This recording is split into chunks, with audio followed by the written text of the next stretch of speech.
অসংখ্য মানুষ গুম হয়েছে, খুন হয়েছে। এই সময় আমরা গুমের তদন্তে একটা কমিশন গঠন করেছি। কমিশন প্রধান আমাকে জানিয়েছেন অক্টোবর পর্যন্ত তারা ১৬০০ গুমের তথ্য পেয়েছেন। তাদের ধারণা এই সংখ্যা ৩৫০০ ছাড়িয়ে যাবে।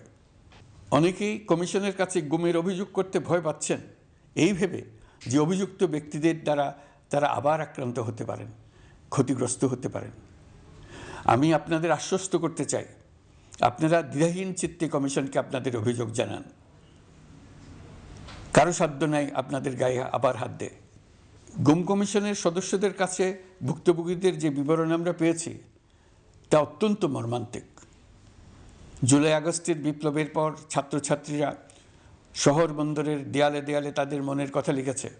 তাদেরও আগে যারা গুমের শিকার হয়েছে প্রতিটি গোপন আস্তানার দেয়ালে দেয়ালে তারা লিখে গেছেন তাদের কষ্টের মর্মস্পর্শী বিবরণ। তাদের এইসব কষ্টের কথা শুনে আমাদের হৃদয় কেঁপে উঠেছে। এসবের সঙ্গে জড়িতদের আমরা বিচারের কাঠগড়ায় দাঁড় করাবই। অভিযুক্ত যত শক্তিশালী হোক, যে বাহিনীরই হোক, তাকে ছাড় দেওয়ার কোনো সুযোগ নেই। কেবল দেশে নয়, গুম, খুন ও জুলাই আগস্ট গণহত্যার সাথে জড়িতদের আমরা আন্তর্জাতিক আদালতেও বিচারের উদ্যোগ নিয়েছি। ইন্টারন্যাশনাল ক্রিমিনাল কোর্টের প্রধান কৌঁসুলি করিম খানের সঙ্গে আমার এই ব্যাপারে ইতিমধ্যে কথা হয়েছে।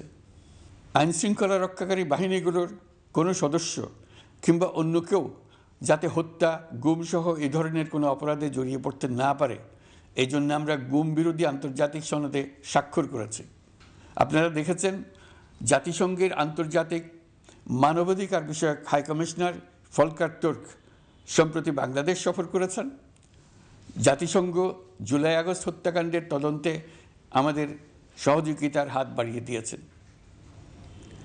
ডিসেম্বর প্রথম সপ্তাহে তারা আমাদেরকে তাদের রিপোর্ট হস্তান্তর করার প্রতিশ্রুতি দিয়েছে।